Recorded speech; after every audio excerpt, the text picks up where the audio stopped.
Good morning, people of the world. Buenos dias, la gente del mundo. Today, I'm going to tell you all about my language learning plan, study, and what I am doing right now. Because as this beautiful title of this video says, I am teaching myself Spanish. And before I get into that, I gotta drink some of this. Delicious. So, I'm teaching myself Spanish, and I'm using a lot of the same methods that I would use to help my clients or students learn English.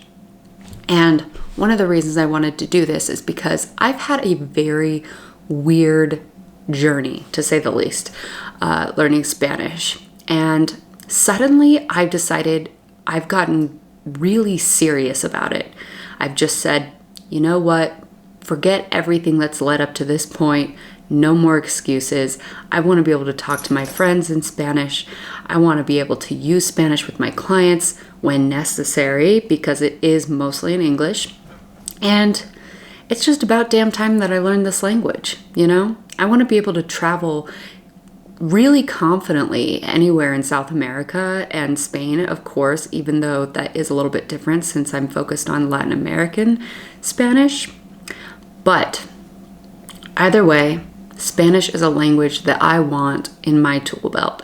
So I'm going to be telling you today about some of the exercises that I've been doing to study Spanish, and you can apply some of these to your language learning too. And that's pretty exciting if I do say so myself. So let's get into it.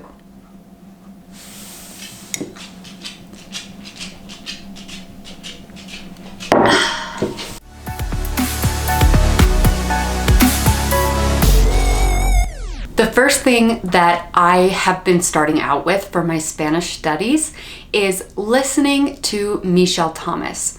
Now, Michel Thomas is a recorded coaching type system that's based on listening and speaking. It does not use any grammar, and it emphasizes that students should relax and respond without thinking or studying at all. And there are some parts of this that I really like and have worked for me super, super well. It's definitely gotten me through a basic understanding of Spanish and Spanish grammar without having to study the grammar itself. It's kind of like a backwards way of doing it, which is really, really cool. And they don't have options to learn English. It's basically built for people who are English native speakers or know English and want to learn other languages. It also doesn't have every single language. It's just the languages that Michel Thomas knew and taught because he has passed away. So that's why I say knew. But it is a very cool tool, and it's a similar concept to what you could learn from a coach. Starting with coaching to work on your speaking and listening is so important, and that is why I am starting with this. And I've been doing it every day. Essentially, he tells you what to say in the audio, and then you repeat it. Or he tells you in English what to say, and then he says, say it or repeat it after me. And if they do it wrong, then he'll correct them and have them say it again. Now, some people don't like his method because he can be a little harsh at times. He doesn't yell, but occasionally if he gets really frustrated with someone because they don't get it, he might be frustrated and it sounds like he's frustrated, which is not something I do or would recommend. And some people are really against his method because of this. It doesn't really bother me. To me, it's like, okay, this dude was really old, kind of grumpy and whatever. It is what it is. I kind of just ignore it because the method works so well. Okay, so I definitely want to avoid copyright issues, and I'm not trying to give information that is someone else's property. So I'm just gonna give you a little taste of how this works so that you kind of understand what I'm talking about. Here we go. If you switch those tracks from R to A and A to R, you are in the imperative. That's a command. You are not buying the house, or he is not buying the house would be No No compra la casa. La casa. No compra right? la No casa. compra la casa. No But if you want to compra say la casa. buy the house, Compre la casa. compre la casa. Compre la casa. Compre. In switching tracks, you're now in the imperative, the command compre. Compre la casa. So that's a little taste of the first exercise that I typically start out with in my day. Again, Michel Thomas emphasizes not to study and not to try or things like that outside of just that repetition of speaking and listening. I don't necessarily do that. I think that it's a really good base and it's helped me understand the structure of Spanish really well. But with coaching, you kind of work through things together to better understand it, but you still a lot of the time study on your own. And I do that same thing. So I still study my vocab and I still do reading and other listening to continue to push my my Spanish forward. But I do think that this is an incredibly good starting point. So there's that. And then the other thing I was going to say is that I typically do this on walks when I'm walking my dog, because I only have so much time in the day, right? So anywhere that I can kill two birds with one stone or get two things done at one time, I will take it. I don't always multitask because sometimes I do get distracted and it's hard to really internalize it, but sometimes I will do that. So I'll walk my dog, Bosley, and as I'm walking Bosley, I will listen to Michel Thomas or a podcast or music in Spanish and just repeat and have a really good time. The second exercise that I do is typically go through my vocabulary. So my vocabulary study method of choice is using the app Anki. So when I get new vocab or when I learn new vocab, I put it in this deck and then I study until the deck says I'm finished. And it knows when I'm finished because there is a method that they use, an algorithm, based on the concept of spaced repetition. They use the system and you go through the deck and then you can determine whether you think it was hard, you want to do it again, good, or easy. So I will practice, and if it's easy for me, I'll select easy. If it's hard, you'll get the idea. Just watch. Okay, first word is parar.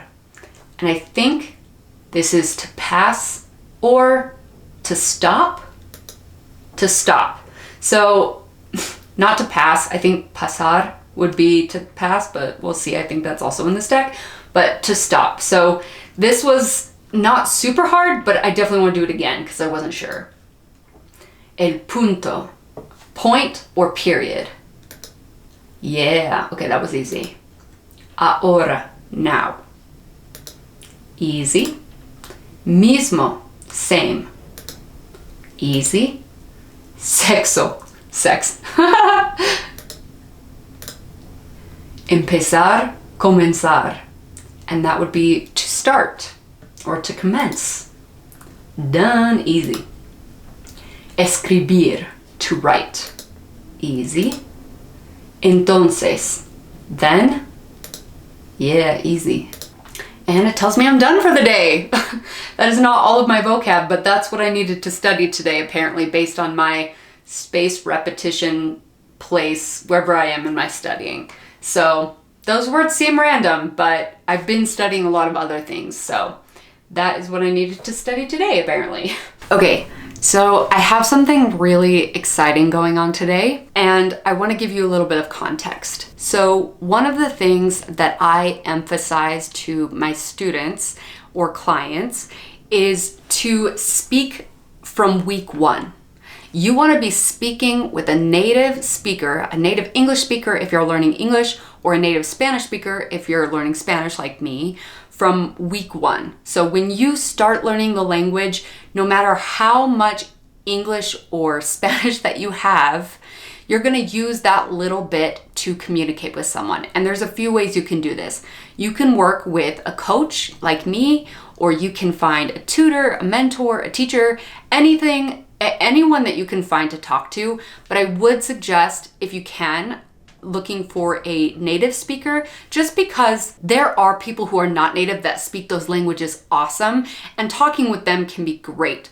But for some reason, people tend to have the most fear when it comes to speaking with a native speaker. So the faster that you can get over that fear, the better. I did a 1-week Spanish challenge when I started to learn Spanish, and at the end of the week, I did speak with my friend Daniela, and it was terrifying. I'm pretty sure it was awful, and I was just like laughing hysterically and so embarrassed the whole time, but I did it. So that helped me get over fear in itself.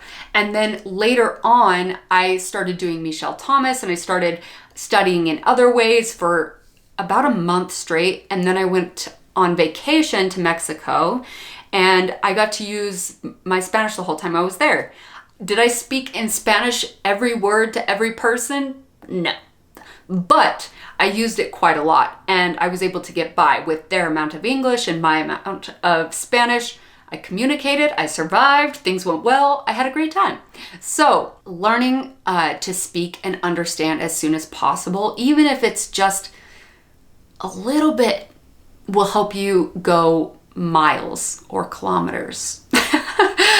So there is that. So today I actually have my first lesson on italki with a teacher, coach. I don't know what she refers to herself as, but I will be working with her in about 10 minutes. So I'm gonna warm up a little bit more than what I've already done with Michelle Thomas this morning when I went on a walk with my dog. And I'm like really nervous actually to talk to a complete stranger and try to do it all in Spanish. I will tell you, it's not gonna be perfect. It's probably not gonna be very good at all, to be honest. But we are gonna try, and we are gonna do it from exactly where we're at, because that's what I have to work with. And that's what I always want to encourage you to do. Face your fears. You are going to make mistakes. And that's just something that we have to embrace, no matter how embarrassed or nervous we feel. Even as a language coach who has now has studied 3 languages outside of English, I still get nervous, you guys, especially when I don't know the language super well. So just take that as it is. The fear may go away, the fear may not go away, but either way, my goal is to speak Spanish, and I want to do that confidently, and the only way I can do that is to start speaking right now, no matter how comfortable or uncomfortable I may feel. Okay, so I was going to record my session with my italki teacher, and I started to record it, and then it said on italki that I could record the session there, and I don't think that I did that because I can't seem to find the recording. So I guess I'm not gonna add the recording to this video like I had originally planned. But to give you an update, it went pretty well. I started off speaking in Spanish, and she started off speaking in Spanish, and I was missing a few things here and there. My Spanish was not perfect because, let's be honest, I was nervous. My neck started getting red, and I've noticed that happens to me when I'm nervous. It's like a blush almost, but it's also almost looks like it's hives, which that sounds really bad, but it's just normal for my skin. Apparently my skin's really sensitive when I'm nervous. I don't really know, but that happened. So I was nervous, but it was also really exciting. The teacher was so nice. Honestly, I cannot wait to keep working with her.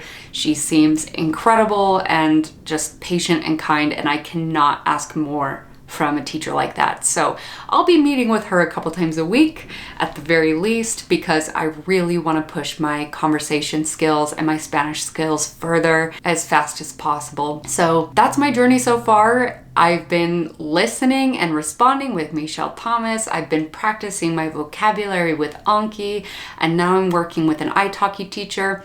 I do other things as well, but for today, those are the exercises that I wanted to let you guys know about, because those are the ones that I did today. So that is kind of what a day in the life of teaching myself Spanish looks like. And you might say, oh, well, you're working with a teacher on italki, so you're not really teaching yourself.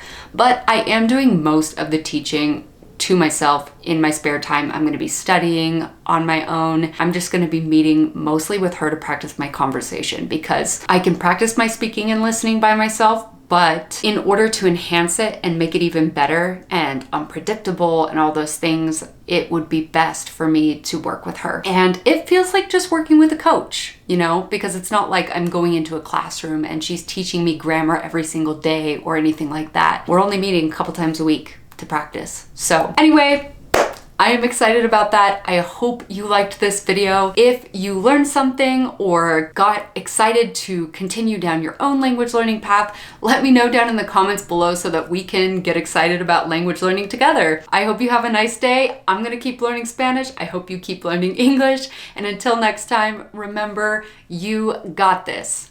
Thanks for watching.